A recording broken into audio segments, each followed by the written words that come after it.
Okay, today we're installing the GME XRS Connect Outback pack. It's a tight, neat little package, and I've already opened it obviously. So that's the main control unit, 5 watt, and that's the handheld control and the pack. Let's get started.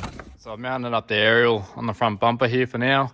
I'm probably going to relocate it to the mirror, passenger mirror, but I've got to get the snorkel in first and see if it's going to fit.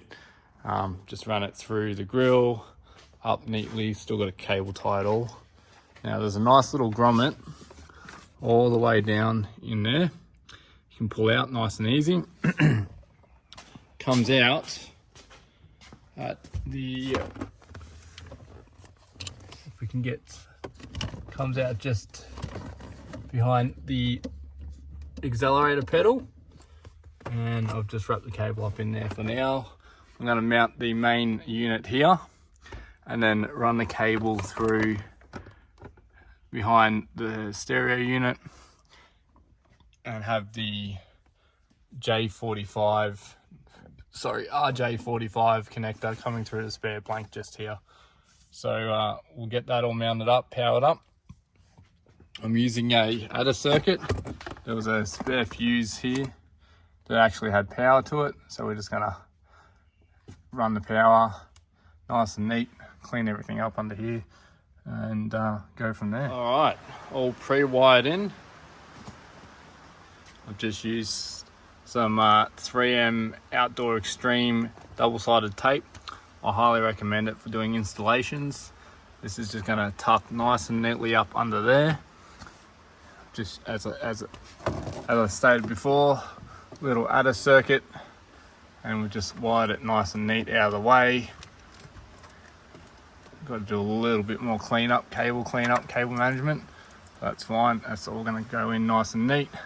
I pre-wired the RJ45 when I get the adapter for in the center console. It didn't come in time, but I thought I'd just get it out the way now because I've still got to pull that center head unit out again anyways, and add in a couple of USBs with proper voltage and power. So yeah, she's all done, nice and neat, what it can be. And I've just pulled back the aerial cable for now, so I've got a bit of slack for when I reroute it over to the passenger side, when I hook up the aerial on the passenger side. All right, I'm neating it all back up, and we'll give her a test run. It's all in, nice and neat. Now, one of the reasons why I chose this is this particular model. It's Bluetooth enabled. You can connect it to your phone. It's a good little app, and the sound quality is not too bad. There is an optional speaker that you can plug into the main unit and mount elsewhere in the cab. I don't think I'm going to do that, but I will get the magnetic holder, that's for sure. Go back to priority.